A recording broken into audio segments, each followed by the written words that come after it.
terancam krisis lagi. NATO, AS, memohon pada Rusia.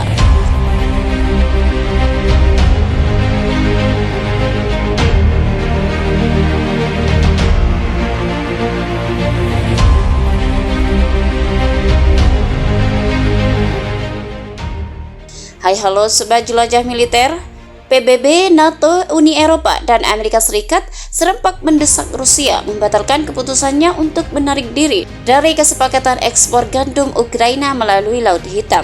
Sebelumnya, Moskow menginginkan pihaknya menangguhkan kesepakatan ekspor gandum Ukraina yang dikenal di PBB. NATO menuduh Presiden Rusia Vladimir Putin mempersenjatai makanan dan mendesaknya untuk membatalkan hal tersebut. Kami minta Rusia untuk mempertimbangkan kembali keputusannya dan segera memperbarui kesepakatan itu. Karena makanan adalah hal yang paling dibutuhkan oleh mereka, kata juru bicara Oana Longestu, dikutip dari The Guardian. Sekretaris Jenderal PBB Antonio Guterres mengatakan sangat prihatin dengan penangguhan kesepakatan Rusia untuk jangka waktu tidak terbatas. Ia juga menunda keberangkatannya untuk menghadiri KTT Liga Arab untuk mencoba membantu menyelesaikan masalah ini. Rusia sendiri meminta pertemuan Dewan Keamanan PBB untuk membahas masalah tersebut.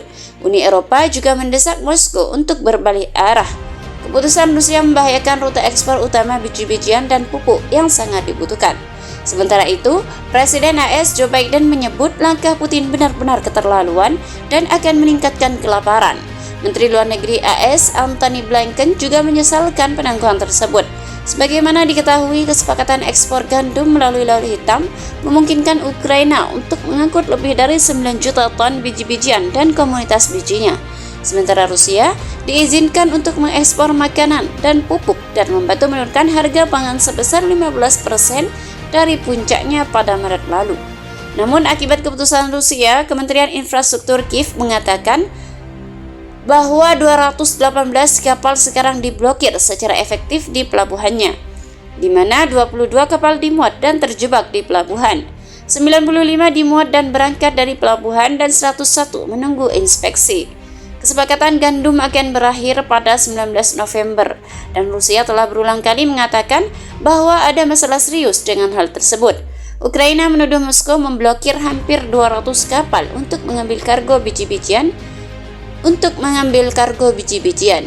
Krisis ekonomi Eropa yang mulai merebak sejak 2010 sampai sekarang belum jelas kapan akan berakhir. Krisis ekonomi kawasan Eurozone yang dipicu oleh besarnya hutang pemerintah sebenarnya mulai mengakar sejak tahun 2000, di mana rasio hutang pemerintah negara-negara di kawasan Eropa meningkat signifikan. Rasio hutang Yunani yang pada tahun 2000 hanya sebesar 77% dari PDB, pada 2012 mencapai 170%. Nilai ini diprediksi oleh IMF akan tumbuh menjadi di atas 180% pada tahun 2013. Meningkatnya hutang negara akan ada defisit anggaran yang terus berlanjut. Kondisi ini jelas bertentangan dengan aturan matriks 3D, di mana dinyatakan dalam aturan ini bahwa hutang negara tidak boleh lebih dari 60% dari PDB dan divisi maksimal 3% dari PDB. Teorinya, jika melewati angka itu akan menciptakan ketidakstabilan ekonomi di kawasan.